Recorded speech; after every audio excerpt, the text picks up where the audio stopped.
Oi pessoal, nossa aula de hoje é sobre mito e filosofia. Vamos trabalhar alguns conceitos, né? O objetivo é a gente retomar alguns conceitos que às vezes não ficam muito claros, né? E fazer essa diferença. Então o que é um mito? Cuidado que hoje em dia a gente lembra de mito, os jogadores de futebol, presidente da república, situações, e a gente coloca essas pessoas como fossem mitos, mas isso aí é um conceito incorreto. Tá? Isso aí está ligando a uma pessoa como se ela fosse algo parecido com deuses.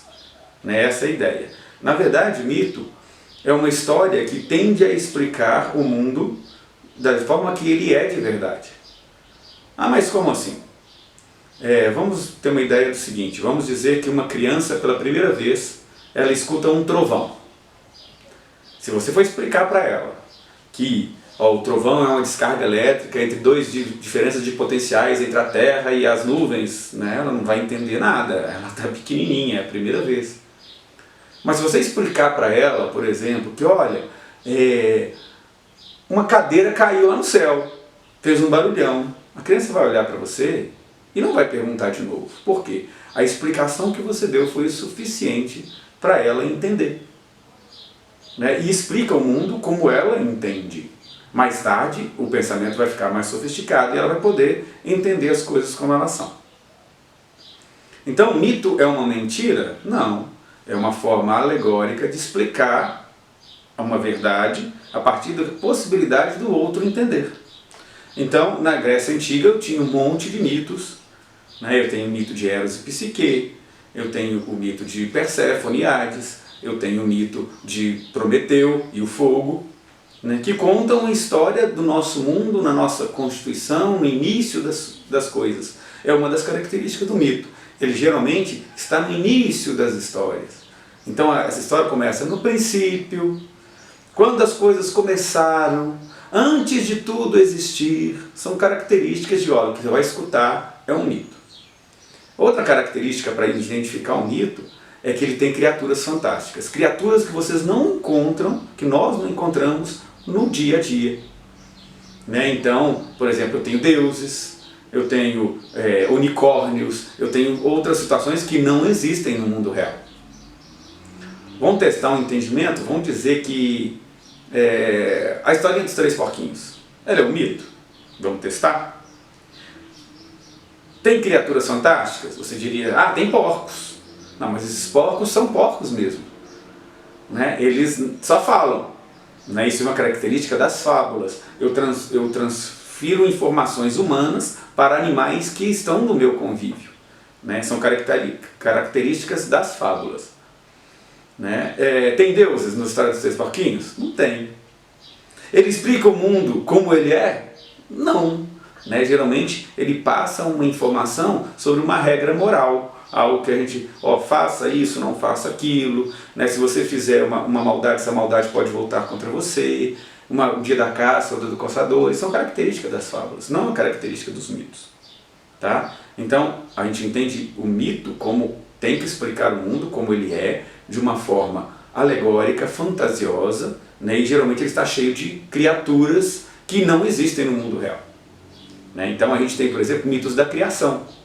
Então eu tenho o mito maia da criação, né, chamado de Popol Vuh, onde os maias, tem todos os deuses deles, vêm para a terra e tal. Você pode procurar na internet, tem vários lugares aí que a gente vê pequenos desenhos explicando o mito do Popol Vuh, que é o mito da criação, que tem muitos pontos iguais ao mito da criação judaico-cristã, que a maioria de nós o conhecemos como o mito da Bíblia. É a criação de Adão e Eva, a criação do Jardim do Éden, são mitos também. Então, todas essas situações explicam o mundo como ele é. Isso é mito. E, por exemplo, o mito de Eros e Psique explica os nossos problemas entre decidir a mente ou decidir a emoção. Ou a razão ou o coração.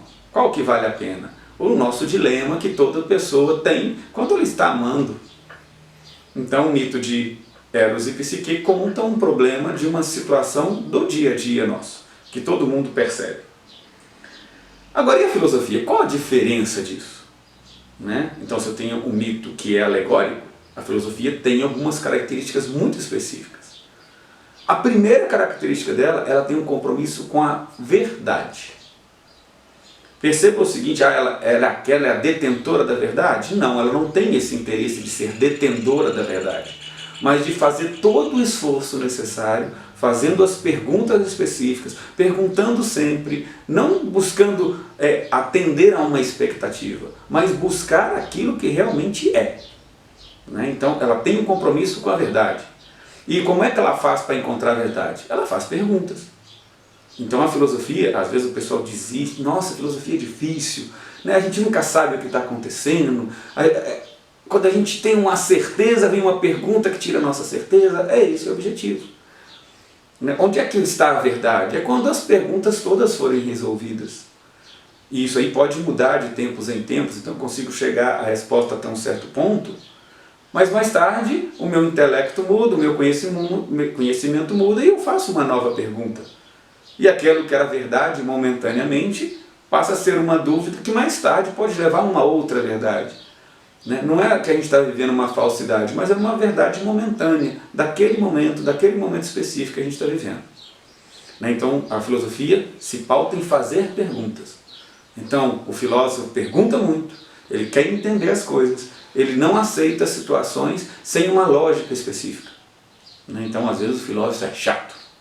Né? Dizem que a maioria dos filósofos eram impraticáveis de estarem juntos, conversando, porque ele exigia que as pessoas fossem corretas, exigia que as pessoas, olha, tenham certeza do que é, porque ele estava preocupado que a gente não vivesse uma mentira. Outra situação é a radicalidade. O filósofo ele não tira o pé até ele encontrar a verdade. Então ele vai fazer todas as perguntas, ele vai ser radical. Né? Vai ser estruturado, um pensamento estruturado, uma lógica muito assertiva. Uma coisa leva a outra, qual a causa, qual a consequência? É essa a consequência mesmo? Né? Então essa é a característica do pensamento filosófico, diferente do pensamento mítico.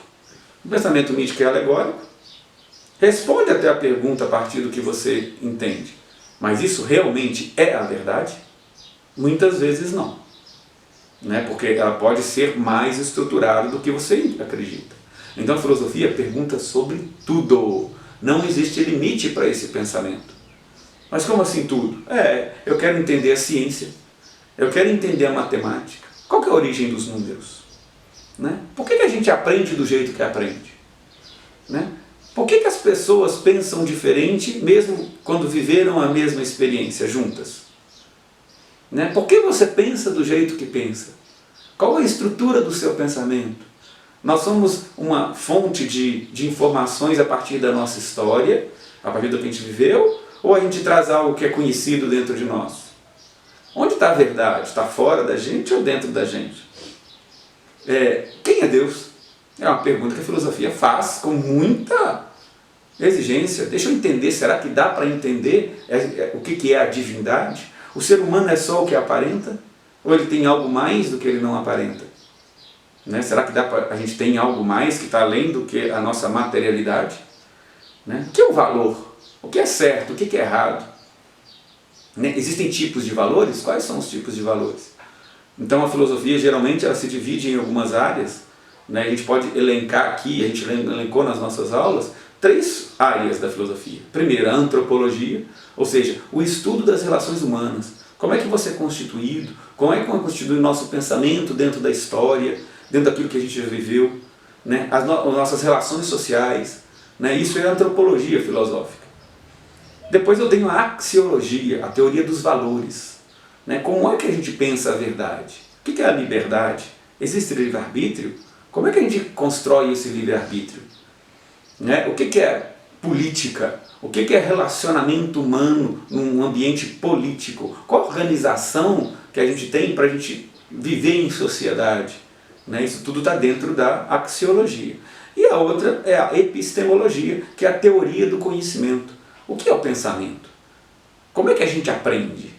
Né? Onde está a verdade do pensamento? E aí ele entra na epistemologia, a ciência. Existe um método para encontrar a verdade? Como é que a gente encontra a verdade? Né?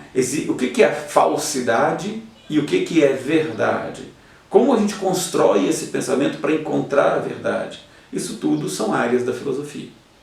Ok? Então anote isso aí, mais tarde a gente volta, né, com outros tópicos de outras áreas da filosofia. Né? As próximas aulas que nós vamos passar, nós vamos estudar alguns filósofos específicos do período do século XIX. Tá bom? Conto com você. Até mais.